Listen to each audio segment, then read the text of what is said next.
Homesteaders, gardeners, and cooks. My name is Jennifer. Welcome to Miles Away Farm. Thanks for joining me in my kitchen. Today I am making salsa, and I am making the salsa that I have been making for probably 10 years altogether. The recipe originally comes from this ball canning book. It's the recipe for Zesty Salsa, but when I make it by weight rather than by volume, and I make it by the weight of the finished chopped vegetables rather than, before you take the peels off and the cores out and things like that. It makes about 10 pints. So this is a big recipe. It's a production type recipe. My husband thinks salsa is a food group. And so in an ideal world, I would make 5 batches of this every summer. So I'd have a total of 50 jars of salsa, and that would give us 1 jar of salsa per week for most of the year. I usually don't quite make that goal, but that's usually what I'm aiming for, because he could definitely eat a jar of salsa a week with no problem at all. This is a good recipe. It is a tested recipe, although I do make some changes to it. One of the things that I do is I substitute citric acid for most of the vinegar that's in this. And that is an acceptable substitution, but it is not a sanctioned substitution specifically for salsa recipes. You're only supposed to do it in recipes that have been tested doing that method. I feel very, very comfortable doing this. I know the substitution is accurate, and because I'm using a mix of both paste tomatoes, which are a little bit drier, and big, juicy heirloom tomatoes, which are super juicy, I think that the real concern would be that I'm changing the density of the salsa. And when you change the density of the salsa, the heat penetration can sometimes change, and so the timing can sometimes change, and that can be a safety issue. However, there's a huge amount of leeway written into these recipes because they don't specify whether you should be using paste tomatoes or whether you should be using heirloom tomatoes. So there's going to be a huge variation in terms of what kind of tomatoes people are going to use. Some people are going to use stuff that's fairly dry. Some people are going to use stuff that's super juicy. The advantage of using citric acid instead of vinegar is you're adding less liquid because the citric acid is a powder. One of the biggest complaints about the tested recipes for canned salsa is that they're way too runny. And you'll see people recommend just draining your tomatoes and then making the salsa, and that's generally frowned upon because of that same density issue. You're changing the density by draining off all of that liquid. So this is my nod to trying to have a less runny salsa without adding a grocery store sourced product. The other thing that you will often see is to add in something like tomato paste, which creates a thicker juice, and so therefore thickens up the salsa. I don't want to make a beautiful handmade salsa with everything in it from the garden and then go to the grocery store and buy tomato paste. That just seems ludicrous. It kind of goes against the whole reason that I'm making this in the first place. And so my substitution of citric acid is what I'm doing instead. So if you are a absolute follow the rules at all times canner, this is not the recipe for you. If you feel comfortable with food science enough to feel like, even though this recipe hasn't been officially tested by any agency, that it is, I'm 99.9% confident that it is safe. And again, I've been making this for going on probably 10 years, and I've tested the pH of it as well. I'm very comfortable that this is a safe recipe. It's just never been tested by a testing authority. So if you're looking for a big volume salsa recipe that is going to give you a lot of salsa on your shelf, this is a great recipe to use. Let's get started. So this is an Anaheim style chili called Joe Parker, and I've got a little bit of schmutz or sunburn on the bottom of these, and so where they need to be trimmed up for use, I'm trimming them up. I think there's an impression from people that are new to canning and new to gardening that everything should look exactly like it does in the grocery store. And if it doesn't look exactly like it does in the grocery store, then you need to throw it out.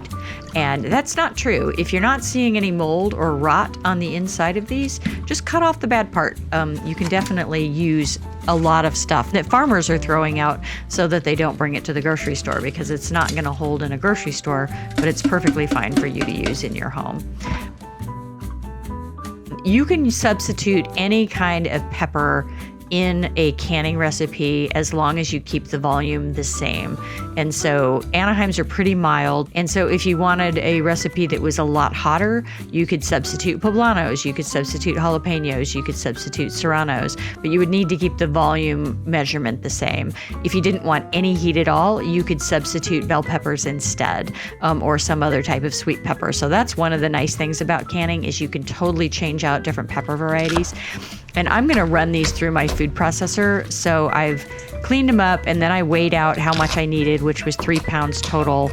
And I'm just rough chopping them here, because if I feed them into my food processor when they're really long like this, they tend to get caught up. And so I'm just giving everything about a 1-inch chop. You can obviously do this without a food processor, but for a recipe this large, this is where a food processor really comes in and saves the day.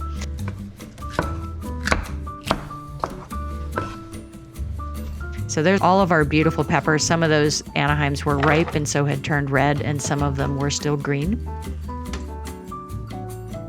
And this is a Cuisinart 14-cup food processor. It's a little weird in that the feed tube is on the back instead of the front, but it's a really great food processor other than that. And then I'm giving those a rough chop. I don't want them to be like pulverized, but I want them to be, you know, nice on a chip, so no huge chunks.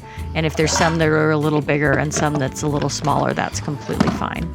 A trick to know with food processors like this is if you put your finger in the bottom, you can hold on to that blade so that it doesn't fall out into your pan. That's a very handy thing to do. So this is a lot of peppers. It takes quite a bit. And then we're also doing 1.5 pounds of onion. And again, this could be yellow onion, it could be white onion, it could be red onion. It doesn't matter as long as it's onion. And I'm obviously not cleaning this food processor out between batches because it's all just going to go into the same pot. And then here are all of my tomatoes. And I am coring these. I am not peeling them. Most of these are heirloom tomatoes, and heirloom tomatoes tend to have really thin peels. That's part of why they're not available commercially, or why they weren't successful as a commercial variety, because the thin peels mean that if you look at them wrong, they get a hole in them. And I'm cutting off any kind of scarring that I had here. Some of these had split from rain and various other things. So I'm cleaning them up really well, but I'm not completely peeling them. That's not traditional. For tested canning recipes, you're supposed to peel everything. They claim that there's a higher bacterial load if you don't peel your tomatoes. It's one of those things that I don't follow.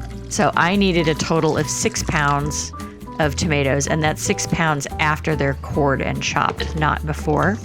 And I actually, for some weird reason, I mismeasured this and was thinking it was 10 pounds instead of 6 pounds. And so there's actually 10 pounds of tomatoes in this recipe. You'll see that I end up with way more than 10 jars. Tomatoes are fairly acidic, and so by adding extra tomatoes, I didn't radically change the pH of the final product. And I did test the pH of the final product. I have a pH meter, and it was 3.8, so it was totally fine.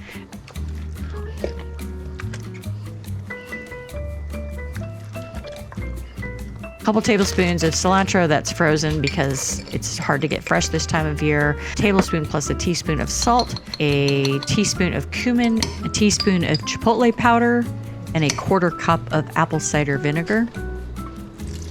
And then this is the citric acid, 2 teaspoons of citric acid.